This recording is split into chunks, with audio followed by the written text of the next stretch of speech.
Hey, everybody, and welcome to the Real Birding Podcast, the show where we crack open the world of birding and talk about our own birding adventures. I'm Will Keller, coming to you from Charlotte, North Carolina. And I'm Caleb Putnam in Grand Rapids, Michigan. Caleb, did you know that the direwolf is back from extinction? Oh, I haven't heard anything about this. Tell me. It's the only thing I've been hearing about for the last 3 weeks. We're going to talk about what this could mean for bird conservation. There's extinct birds that could be brought back to life too, theoretically, if that's even possible based on what we know from this paper. Anyways, lots to talk about. But first, we're going to address last week's bird quiz. Last week, we played for you guys the tape of an eastern whippoorwill, a harbinger of spring, a great bird, and Tim Cornish, our favorite Tim Cornish, guessed that bird correctly. Thanks, Tim. Him back at it again for the win. What a man. We've got another fun quiz for you. Here's a reminder. We are going to play for you the song of a North American bird. You are going to guess what you think the name of this bird is, and if you get it right, you might get a shout out at the beginning of next week's episode. Let's do it. Without further ado, let's get into the show.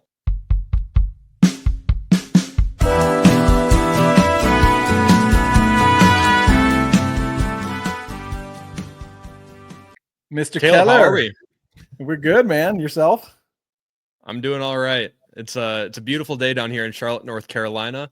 I got up before dawn to listen to the morning chorus. I left the park that I was birding at before my friend found a Swainson's warbler. It's only the second time it's ever shown up at this park. So I know where I'm going to be tomorrow morning. Actually, not tomorrow morning, but over the weekend, I am going to try to track down this bird for my local patch. Anytime that thing shows up, you've got to check it out. I got such a kick out of seeing them in Texas a couple springs ago at High Island because I just literally never get to see those things. Magical bird, really good. Yeah. And it's 70 degrees here. It's been a really cold, prolonged spring still. We did get a push of blackbirds and things 3 or 4 weeks ago, but we're just in that, we're in that waiting period. But things are starting to come now. We're even getting myrtles popping up. Golden crown kinglets are kind of everywhere. Early reports of palm warblers and field sparrows and stuff like that. So, it feels great. Yeah. And this weekend, I think, is one of the first weekends, if not the first major push where you look on Birdcast and the whole eastern half of North America is lit up in yellow, which means we're going to get one of those, several 100 million birds are going to fly from Central and South America and the Bahamas into the eastern part of North America this weekend. Yeah. And I'm going to go find some. I know that much. Yeah. Yeah. I think we've got some south winds coming too. So I'm really looking forward to being on the dune here soon. There is all kinds of stuff knocking on the door right now. Broadwing hawks is another one that they started popping up the last week and are popping up pretty much everywhere now in small numbers. So that, that's a true neotrop, wintering in Colombia and Costa Rica, Panama. When they're here, it's the game is beginning. So this is it, man. There's only 2 weeks to go and we're already in May. Can you believe it? It's amazing. Yeah, I'm super excited. I'm also super excited to finally get into what every single headline I've been seeing over the past few weeks has been about, and that's this de-extinction of the direwolf. And I've got some pretty strong thoughts about this. I'm guessing you do too. I don't think de-extinction is the right word for what Colossal Biosciences, I believe. That's right. So I'm not a geneticist. I'm not going to make any claims about whether or not what they did is impressive. I assume that it's very impressive. But what they're claiming is that this is the first de-extinction that's ever occurred. I don't think that this is a de-extinction. I think they took a gray wolf and I think they altered 14 genes to make them appear, phenotypically more like a direwolf, bigger, having a white coat. I think maybe something that they're more or differently vocalizing. They took some of the genetic material from direwolf specimens, though, or do I have that wrong? Because they went extinct 12,000 years ago. I thought they at least took some material, but it was just a tiny, like from a piece of DNA from a tooth, from a 13,000-year-old tooth, and an inner ear bone from 72,000 years ago, and spliced some of that stuff in with CRISPR. But it was just like a 14 gene component of the full, genetic complement. So what is it then? What if they're claiming that those pups there's photos of the pups in the articles. What are they? What species are they? Well, okay, and this gets into a question. We have all sorts of things in agriculture, like tomatoes. People use CRISPR gene editing on tomatoes all the time, splicing in segments from other species' genomes to make them more salt resistant or more tolerant of drought, or all sorts of things like this. We still call it a tomato. Like the sort of schema we have for it in our mind doesn't really change. And I don't think necessarily that for the dire wolf, our sort of schema of what we're looking at should change. I think it's a really big white gray wolf. I think that's basically what we're looking at here. But I don't think that that's like the end of the story. I think a lot of people are just saying, "Oh, poo poo, this is dumb. We shouldn't care about this because this isn't a true de-extinction." And while I think I would probably not market what they did the way that they've marketed it as a proper de-extinction, the things that they are trying to do are actually, I think they could be de-extinctions. If they were to do like actual clones of animals that we actually have complete genomes for, such Yeah. as like we have extinct And even with birds. specimens, like Yeah, Ivory bills, we have specimens. Even the dodo, we have a actually I'll pull this up on the screen. We have a one head that exists, and this bird went extinct in the 1500s. and this is a bird that this company is actually admitted to already trying to work with to try to clone this bird and bring it back to life. Yeah, Yeah, so is there amazing. DNA? This thing went extinct in Mauritius, the island in the Indian Ocean off of Madagascar, in the mid 1500s, if memory serves.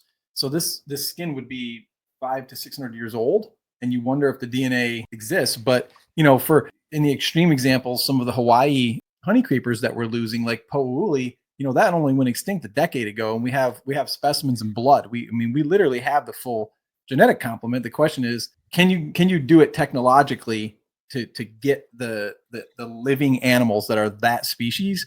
That's part one. And then part two is, will they ever survive? Like, is there a good reason to think that if you create it for all of it's probably going to cost millions of dollars, and you put it back in the habitat, will it actually survive? Is there even habitat? This really brings us well to everybody, at least a lot of birders. I'm actually surprised the amount of birders that don't know this. One of the most populous birds in North America was the passenger pigeon. It's an extinct species of pigeon. I know you know this, but I've talked to people that don't know that we used to have this bird 120, 100 years ago. These birds were absolutely everywhere, and it's thought that they had really close ecological relationships with the American chestnut tree, which also went extinct functionally around this time. I'm pretty sure it's American beech and oaks, not necessarily chestnut. Although that's an interesting thought, though, because yes, when that tree goes extinct and it was like half of the forest was chestnut trees, that's going to have massive impacts. Yes, I'm reading the American chestnut trees that provided much of the mast on which the passenger pigeon fed was itself almost driven to extinction. And look at the range here, Will. I mean, it's always really instructive. People know about the passenger pigeon. It was the most abundant vertebrate animal with a backbone on the entire planet. So, like red-winged blackbirds and robins, this is just for comparison. There's about a half a billion of each of those two, which are super familiar birds everywhere in North America. This thing was 3 to 5 billion. I mean, it was like a whole nother 10 times over, like an order of magnitude more abundant than robins and red-winged blackbirds are now. And it was found, you can see here, anywhere within that green line, kind of in the eastern forests, east of the Rockies, all the way down to Florida.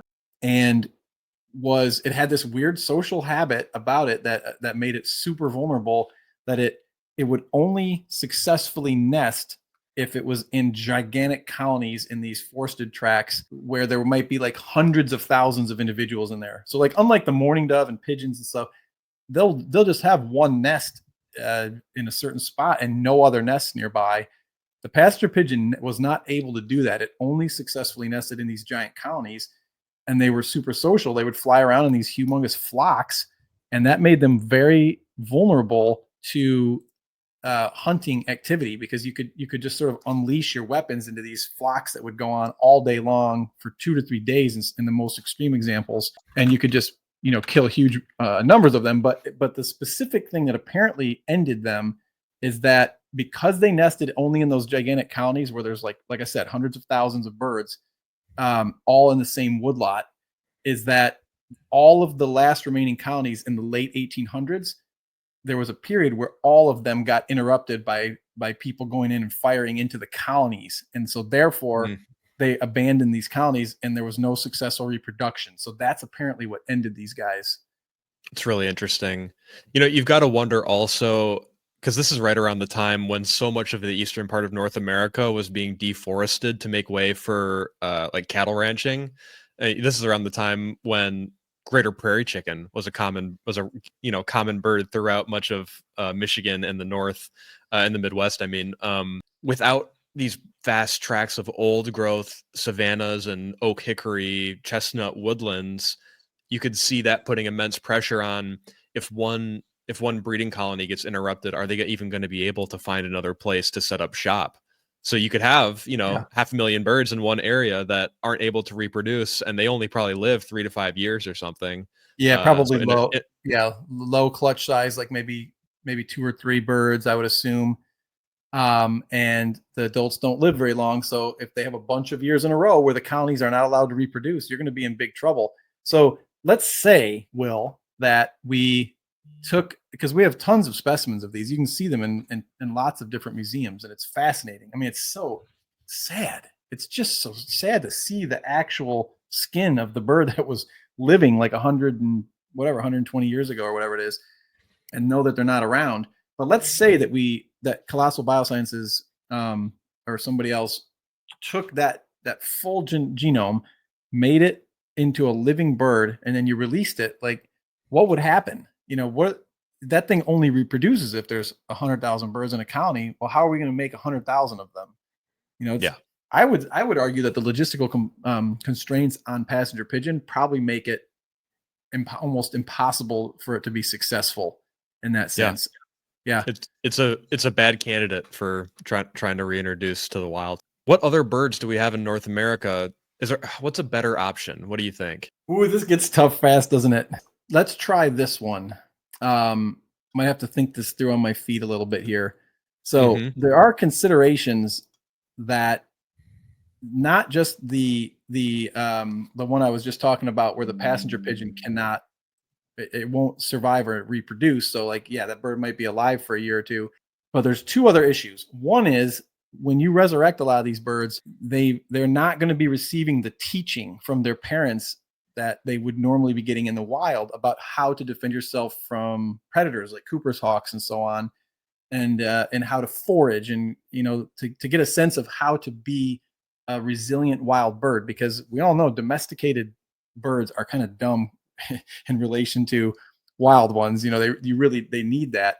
So Yeah. it's a question mark. Without the parents to teach them how to be or in this case, a Carolina parakeet, and we'll talk about this bird, would they actually last? And the other thing is the habitat intact to the point that they can successfully get integrated back into it and start nesting again and surviving? And could there even be other things going on that we're not even aware of? Because I mean, some of this stuff went extinct 100 and something years ago and never got studied.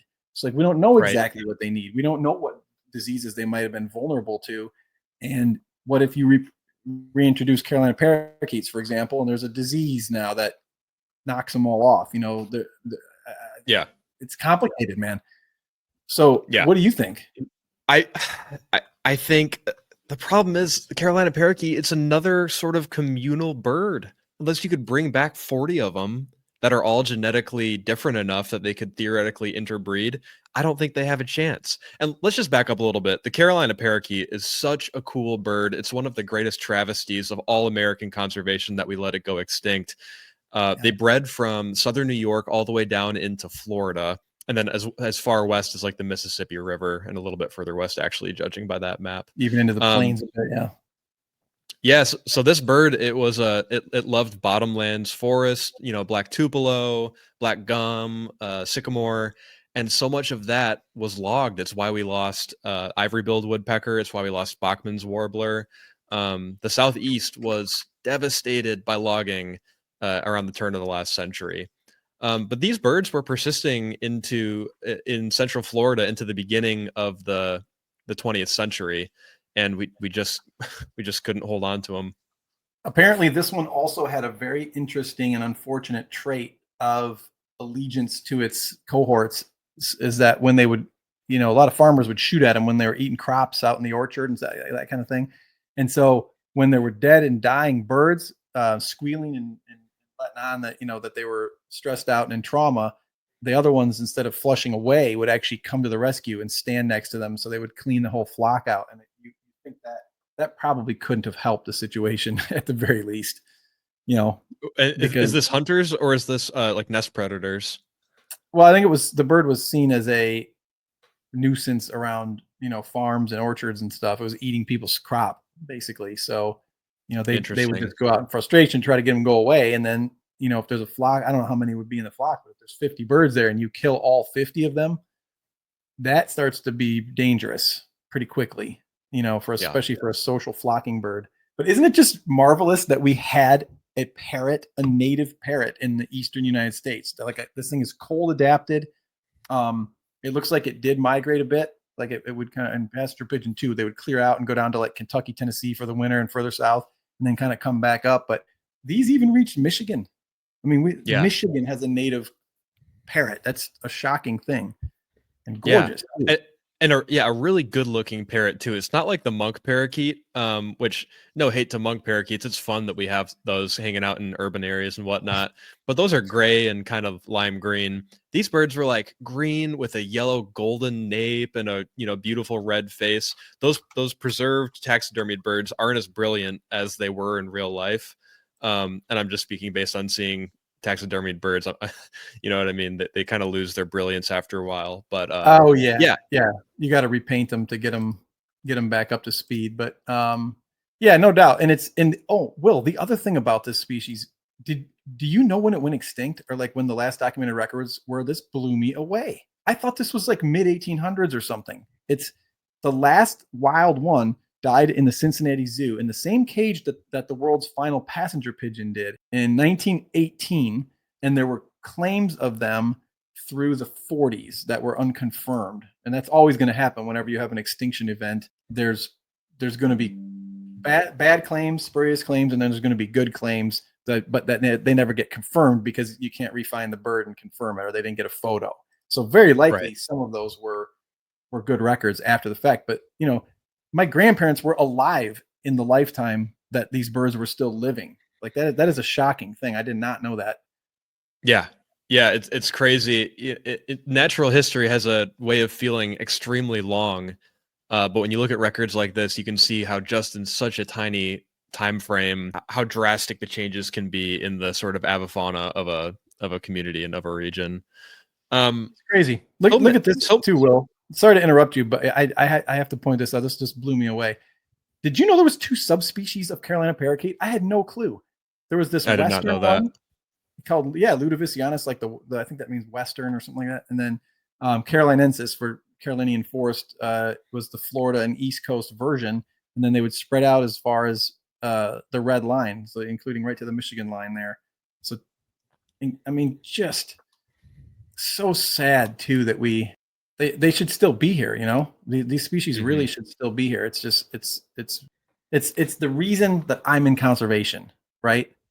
As a kid, you're reading about the ivory-billed woodpecker when you open your book, and it talks about it, being one of the most grand birds we have, if indeed it still exists. There's like these little things that just gets your heartstrings, So, to that end, which species would you most like to see resurrected? Just not with all the practical considerations of whether it would work that we've already hit upon, but like, what are the ones that it's such a sexy bird, or it has a specific meaning or symbolism or whatever it is that you would like to see just as a birder? I mean, how far back can we go in time? Because, the elephant bird has been extinct for, I think, like 10,000 years or something like that. Actually, has it been that long? I might be talking out of turn there. But this is a 12-foot tall bird that looks kind of like an ostrich, but with like an actual beak like a predator. And these things were like dangerous, like as scary as like a lion or a tiger or something. Yeah. Good question on the timing. I used to know this, but I don't have it memorized right now. These guys were from New Zealand, right? Isn't that? I think somewhere very far south. Yeah. either New Zealand or like New Zealand and Australia both. I can't remember. They were alive during the ages of people, but as soon as people arrived, they were just killed off. But like, here's a 6 foot tall human. This thing puts an ostrich. It dwarfs it. I mean, it's like almost twice as tall and way more massive. And there's all kind of fossil evidence of these things too. But yeah, they just disappeared right away. So there's no specimens. We wouldn't have DNA on these guys. I'm with you. That would be amazing. That would just be insane. What about the dodo? What do you think about that? Well, that one actually, they're actually trying to bring it back right now. I mean, like that could happen. So that's a little bit less of a fantasy bring back to life. But yeah, the dodo, what an iconic birdie. Even they went extinct in the 1500s, and they're still living in our sort of like collective human memory. It's a common. Everybody knows the word dodo. Yeah. That it means dumb or something. Even though they probably weren't any dumber than any other pigeon is. Yeah.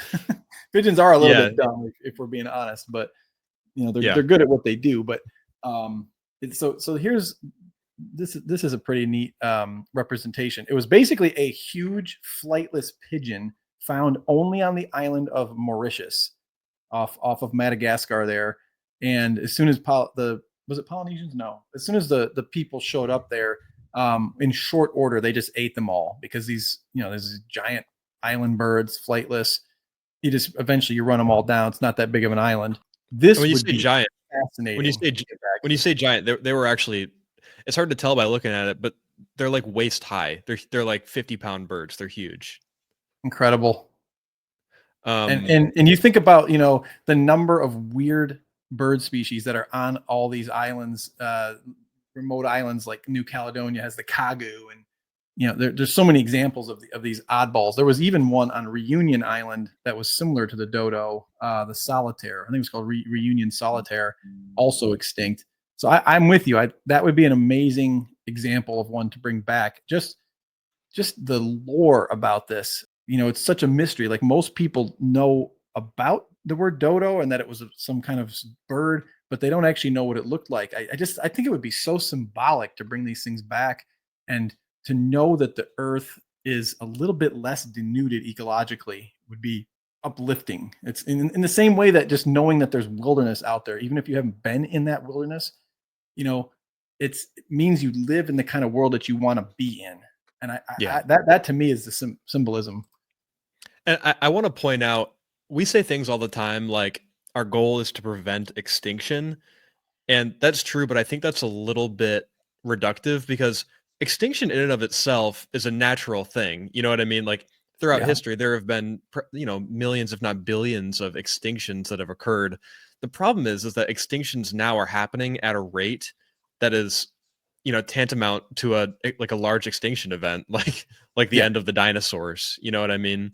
And it's not that the world won't recover. It's that it won't recover in time for humans to see it the way that it's going right now. So what we are really trying to do is slow down extinctions and make the world more healthy, make it so that species can interact in a way that's natural. Because right now, what we're doing is not sustainable. It's not natural, in my opinion. And the more that you denude the planet, I mean, there's direct things about the local ecology going south, and then you're losing pollinators. Now the food isn't growing effectively. The more chemicals we put in, the less biodiverse. It actually directly harms people and separates us, like we were talking with Johnny Nature last week. That connection that you have to your sense of place and to the local ecology in which you live is really important toward your identity and toward your feeling. Like I said, sense of place is a good way of describing that. And then it also has those indirect effects. Like to me, just knowing that a creature like the ivory-bill, which it's extinct as far as we know, the thing's gone. Knowing that thing's out there somewhere is uplifting. It makes life better. It means that we're in the kind of place that you would want to live in. And I think there's real magic in that, and an inspiration for people, even if they don't necessarily get to see it themselves.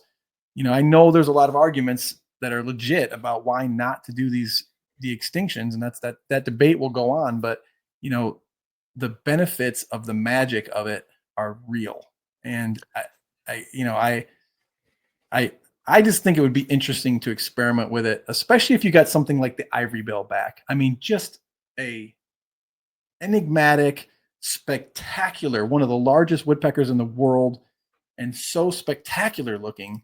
Hmm. And it like symbolizes the southern wilderness. Like so for like there's a reason that our video on ivory-billed woodpeckers did so well, and that when they supposedly rediscovered them in Arkansas in 2004, the public loved it. They were eating it up. To push back against that and to play devil's advocate, because I do agree with you, there is definitely something to be said for we have birds that are just as magnificent as the ivory-billed woodpecker that are at risk of extinction within our lifetimes. And for every $10 million that we spend on trying to bring back one extinct bird, we could be using that money to preserve and restore land and educate people on the value of all these things that we're talking about. What do you say to that? Because it's a lot of money, it's a lot of resources that they're putting into this kind of stuff. It's a really important and valid debate. I certainly would not want to imply that there's not a good debate around this, but personally, I would hate if we ended without the ability to bring something back and fix. We I feel like we owe it to humanity, we owe it to the universe to right some of these past wrongs, and it would help people and it would inspire them. Maybe the way to do that would be to wisely select a species where it actually has the habitat it needs to come back, where you can make it viable to teach those birds how to protect themselves from Cooper's hawks or whatever the local predator is. All of Hmm. those concerns. Maybe put them in a protected environment for a while until they get smart. I don't know. Maybe there's solutions Well, there, and then you know repopulate what's them just for one, just for like a key species to inspire everybody, and then not get too aggressive with it on the other ones. it's actually a pretty good example of this, and we may pull up pictures of this. Basically, the only reason why whooping cranes are still a real bird that exists is because of hand-reared populations from Texas, I believe, is where they did most of that work, and some of it was Uh, in now in Minnesota or Wisconsin. I think it was Wisconsin was the Eastern reintroduction, but yeah, there's been a Yeah, few iterations of it. but yeah, they literally had this one female whooping crane that, in the end, laid like 54 eggs that went on to be birds that were reintroduced into the wild, and those birds were hand reared and taught how to be whooping cranes, and then released into the wild. And those birds now are like the major seed and the major foothold of the existing whooping cranes that we have now. I do think it's possible because this is a large bird that's very susceptible to predation, from like coyotes and foxes and maybe even wolves up in Calgary or whatever. But yeah, I think it is possible. Yeah. Yeah, I mean the debate will go on, and we don't have any unique answers here. I think the perspective we bring though is as field birders who understand the passion and the excitement and how it lights people's lives up. It lights us up on fire, knowing that we're in an intact ecosystem and that these rare, like it's like when you go to see a Kirtland's warbler in Michigan or um, any Bermuda petrel. There's countless examples where these things would absolutely be extinct, but we saved them. But the problem is we didn't get to all these species in time. A lot of the ones that have gone extinct happened. A lot of it was before the technology and the knowledge was there. I mean, heck, scientists were still shooting the final ivory-billed woodpeckers in the 1890s and 1900s. The Yeah. PhD ornithologists were the ones shooting them, or hiring people to shoot them. I don't know what's going to happen, frankly. And Colossal Biosciences says that they're going to bring back the dodo and the ivory bill. I mean, some of that's obviously hype and marketing because they've got a job to do and entrepreneurial. It's an entrepreneurial thing, but I don't know. There's a real side of me that's cheering for them. I kind of hope they do it, and I hope we get at least something back. I think it would really inspire people and bring a lot of public interest and get kids interested in um, conservation issues in general. And like you said, that's the part looking backwards. We need to be looking forward with all of the species that are under threat today. There are so many of them, and if as long as this can play into that, there's the looking back part about being inspired by having righted some of those past wrongs and using that excitement that it garners for today moving forward to make sure that we prevent those extinctions in the future. I think that's spot on. And if there's anything that we could snap our fingers and do is help people realize the importance of protecting these birds now and preserving their habitat. And I would say get out, the real thing to do is to get out, see these animals and be a part of your local ecology, be a part of finding species in your local patches. You don't have to go across the continent. You can do it in the woodlot next to your house. It's all part of that bigger picture. And the reason we got so excited about birding is just straight up fun. It's fun. It's educational. It's a puzzle that you have to solve and learning all these species. And it really is part of leaving a legacy that we want to leave for our children, leaving a world that we want to, that people would want to live in. That's really what it comes down to. The thing I come back to is you don't have to be living in the Pokemon universe to have this just sort of built into the universe sport or game where the more effort you put in studying these birds, the more effort you put in getting into the field, the cooler the birds you can find, the rarer the birds, and the more discoveries you can make. You don't have to time travel to the Triassic to see dinosaurs because there's flying little dinosaurs all around the world. And some of them are absurd, like bowerbirds and the Indian cock of the rock and King of Saxony bird of paradise. These things are absolutely wild. Like they were come up like it's from a Nintendo video game. Seriously. And it's the real world. Yeah, there's magic in the real world right now, and we should do what we can to enjoy it while preserving and extending the lifespan of all of those species as long as we can. Well, thanks everybody for tuning in. It's been another fun episode of the Real Birding Podcast. Make sure to get out this weekend and see some of that magic we've been talking about. Literally hundreds of millions of birds are going to be traveling through your backyard this weekend. So get out there, get some binoculars, put out some bird feed, and see some birds. Let's go. Yeah, thanks for tuning in. Please feel free to like, share, and subscribe on all of our platforms. And get out and see some birds. Peace.